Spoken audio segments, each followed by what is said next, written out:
Hello বন্ধুরা, good morning সবাইকে। আজকে হলো শুভ বিজয়া দশমী। তো সবাইকে শুভ বিজয়া দশমীর উপলক্ষে বড়দের অনেক প্রণাম রইলো এবং ছোটদের অনেক ভালোবাসা রইলো। সবাই খুব ভালোভাবে সেফলিভাবে এনজয় করো দশমীটাকে। আসছে বছর আবার হবে। আমাদের দিনগুলো যে কীভাবে কেটে গেল এই কদিনের মধ্যে আমরা বুঝতেই পেলাম না।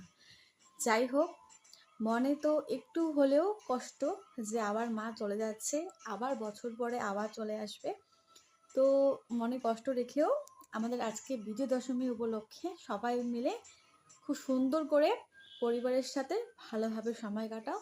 আর ভালোভাবে যাতে পুজোর প্যান্ডেলগুলো ভালোভাবে বিজয়া দশমী করতে পারে, তার জন্য আমি অনেক শুভ কামনা করি। আর দেখো, এই যে সবাইকে রইলো, সবার জন্যই রইলো এই যে মিষ্টি মুখ বিজয়া দশমী উপলক্ষে। তো সবাই অনেক আনন্দ করো। তো আবার আসছে বছর আবার হবে। দুর্গা মাই কি জয়।